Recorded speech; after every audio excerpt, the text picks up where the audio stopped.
मछली पालन के क्षेत्र में हमारे देश में अपार संभावनाएं देखी जाती हैं। हमारे देश में लगभग 60% लोग मछली का सेवन करते हैं क्योंकि इसमें कई तरह की प्रोटीन्स और विटामिन्स पाई जाती हैं। इसीलिए मछलियों की मांग अंतर्राष्ट्रीय स्तर पर भी लगातार बढ़ रही है। आज हम आपको बताएंगे मछली पालन व्यवसाय से जुड़ी कुछ महत्वपूर्ण जानकारियाँ। सबसे पहले तो मत्स्य पालन के लिए आपको निवेश की जरूरत होगी। अगर आप मत्स्य पालन के लिए 1 हेक्टेयर भूमि में तालाब बनवाना चाहते हैं तो इसमें करीब 5 लाख तक का खर्च आएगा। और नीली क्रांति के तहत कुल निवेश की जो 50% राशि है वो केंद्र सरकार और 25% राशि राज्य सरकार आपको उपलब्ध करवाएगी। मतलब इस योजना के तहत आपको सिर्फ 25% धनराशि ही खर्च करनी पड़ेगी। इसके लिए आपके पास पर्याप्त जल आपूर्ति का साधन होना चाहिए। तालाब के जो बंधे हैं वो ऊंचे रखें। अगर तालाब के अंदर कहीं टीले नजर आ रहे हैं तो उसकी भी मिट्टी निकाल करके बंधों पर जमा कर दें। अप्रैल मई तक तालाब का सुधार जरूर करवा लें ताकि आपको मछली पालन के लिए समय मिल सके। ध्यान रहे कि अगर आप नए तालाब का निर्माण करा रहे हैं तो ये चिकनी मिट्टी में अधिक उपयुक्त रहेगा क्योंकि जल धारण की जो क्षमता है वो चिकनी मिट्टी में अधिक पाई जाती है। मछली की अच्छी पैदावार के लिए तालाब की मिट्टी व पानी का उपयुक्त होना बेहद जरूरी है। मंडल स्तर पर मत्स्य विभाग की प्रयोगशाला द्वारा ये जांच निःशुल्क की जाती है। सही तरह से तालाब निर्माण के लिए आपको ये जांच करा लेना चाहिए।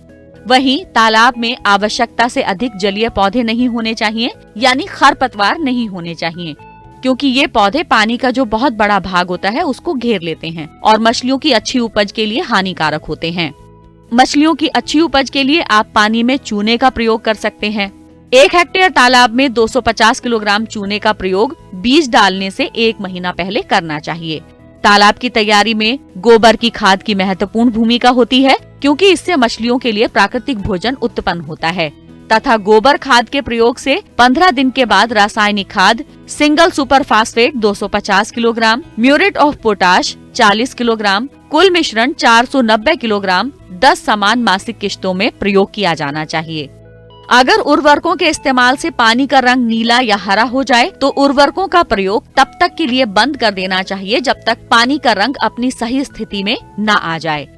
तालाब में ऐसी मछलियों का बीज ही छोड़ना चाहिए जो एक ही वातावरण में रहकर एक दूसरे को नुकसान न पहुंचाएं। हमारे देश की मेजर कॉर्प मछलियों में कतला, रोहू व नैन और विदेशी कॉर्प में सिल्वर कॉर्प और ग्रास कॉर्प तथा कॉमन कॉर्प का पालन ज्यादा फायदेमंद होता है। साथ ही मछली का प्राकृतिक भोजन प्लांकटन पर्याप्त मात्रा में उपलब्ध होना चाहिए। ये भी जान लीजिए कि कितने पानी में कितना बीज डालना चाहिए।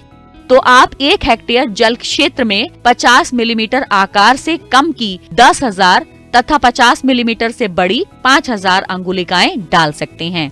और यदि देशी विदेशी मिलाकर 6 प्रकार की मछलियों का पालन करना चाहते हैं तो कतला 20%, सिल्वर कॉर्प 10%, रोहू 30%, नैन 15% व कॉमन कॉर्प 15% तथा ग्रास कॉर्प 10% रखनी चाहिए।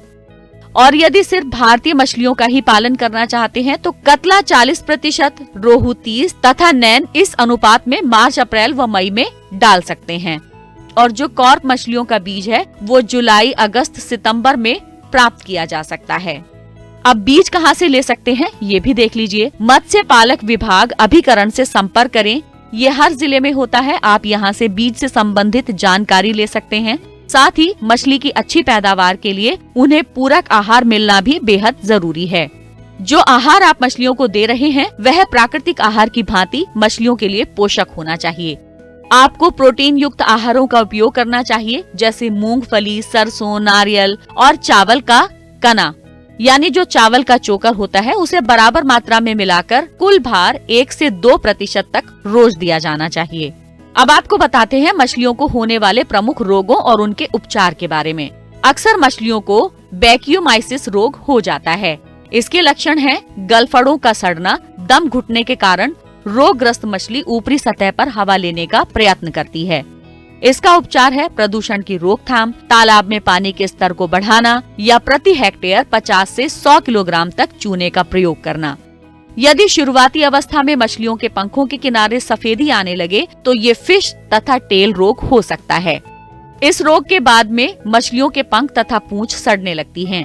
ऐसी अवस्था में फॉलिक एसिड को भोजन के साथ मिलाकर इमेक्विल दवा 10 ml प्रति 100 लीटर पानी में मिलाकर रोगग्रस्त मछली को करीब 24 घंटे तक घोल में रखना चाहिए।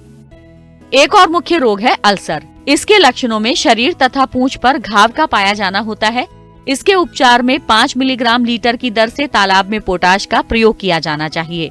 बीमारी अल्सरेटिव सिंड्रोम इसकी प्रारंभिक अवस्था है। लाल दाग जो धीरे धीरे गहरे होकर सड़ने लगते हैं, अंत में मछली की मृत्यु हो जाती है।